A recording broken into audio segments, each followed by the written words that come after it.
Okay, आफ्नो English राइटिङलाई improve गर्नको लागि चाहिँ कतिले ग्रामरली एप्लिकेसनलाई चाहिँ इन्स्टल गर्नुभएको हुन्छ भने कतिलाई चाहिँ त्यो एप्लिकेसन राम्रोसँग चलाउनै आउँदैन।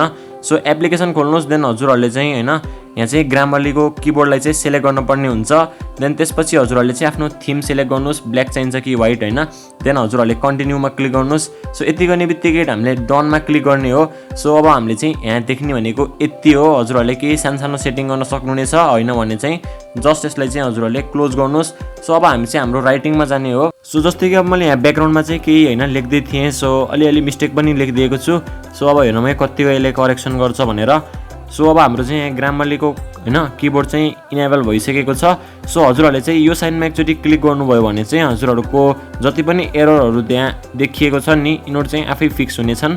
सो बेला बेलामा होइन यो एप्लिकेसनले चाहिँ यस्तो सोध्नेछ, हजुरहरूले चाहिँ त्यसलाई चाहिँ डिलिट गर्दा पनि हुन्छ होइन। हजुरहरूको होइन एससी अथवा राइटिङ कस्तो देखिएको छ भनेर सोधेको हो। हजुरहरूले जस्ट यसलाई चाहिँ डिलिट गर्न सक्नुहुनेछ होइन। कस्तो यो सुनिन्छ पढ्दाखेरि भनेर सोधेको थियो।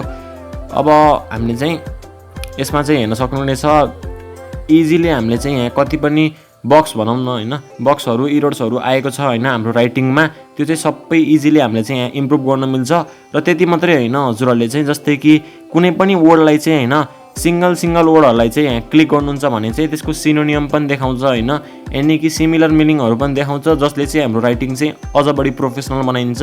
सो अब होइन इङ्ग्लिस राइटिङ लेख्दै हुनुहुन्छ भने चाहिँ अर्को एउटा कुरा गर्नुहोस्, त्यो चाहिँ के हो भन्दाखेरि जब हजुरहरूले आफ्नो राइटिङलाई चाहिँ सक्नुहुन्छ त्यसपछि हजुरहरूले चाहिँ होइन त्यसलाई चाहिँ कपी गर्नुहोस् सर र देन गुगलमा जानुहोस् होइन।